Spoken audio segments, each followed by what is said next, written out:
আসসালামু আলাইকুম। পিসিওএস সমস্যা আমরা শুধু হয়তো ভাবি যে এটা শুধু আমাদের জন্ম নিয়ন্ত্রক অর্গানের ভিতরে বা একটা সিস্টেমের উপরেই সীমাবদ্ধ।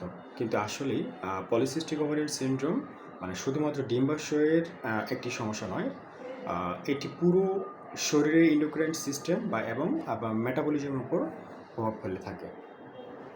এর প্রভাবগুলো যেমন হতে পারে আপনার মাসিক অনিয়মিত, ডিম্বস্ফোটনে সমস্যা, ওজন বৃদ্ধি বা কমতে কষ্ট হওয়া, মুখে ব্রণ বা অতিরিক্ত লোম, চুল পড়ে যাওয়া, আপনার ইনসুলিন রেজিস্ট্যান্স ও ডায়াবেটিসের ঝুঁকি, আপনার এছাড়াও থাইরয়েড ও হরমোনের ভারসাম্যহীনতা, মানসিক চাপ, উদ্বেগ এবং ঘুমের যথেষ্ট সমস্যা তৈরি হয়। এছাড়াও দীর্ঘমেয়াদী বন্ধ্যাত্ব এবং হৃদরোগের পর্যন্ত ঝুঁকি বৃদ্ধি পায়।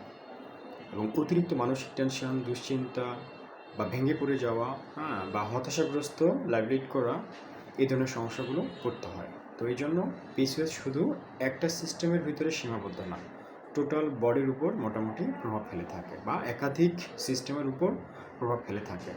তাই এই সমস্যাগুলোকে কখনোই অবহেলা করা কোনোভাবে ঠিক না।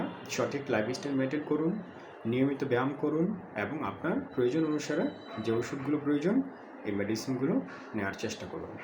আমি আবারও বলি যে এই সমস্যা আপনার আজীবন ভালো হওয়ার মতো নয়, কিন্তু আপনি পুরো দমে পুরোপুরি সঠিক লাইফস্টাইল এবং নিয়মিত ব্যায়ামের মাধ্যমে সম্পূর্ণভাবে নিয়ন্ত্রণে রেখে আপনি গর্ভধারণ করতে পারবেন এবং আজীবন সুস্থ থাকতে পারবেন। তার জন্য অবশ্যই আপনার সমস্যা অনুসারে আপনি কী ধরনের খাবার খাবেন, কী ধরনের খাবারগুলো আপনাকে এড়িয়ে চলতে হবে, কী ধরনের ব্যায়ামগুলো নিয়মিত করবেন, এটা আপনার জানাটা ভীষণ প্রয়োজন। ভালো থাকবেন। আসসালামু আলাইকুম।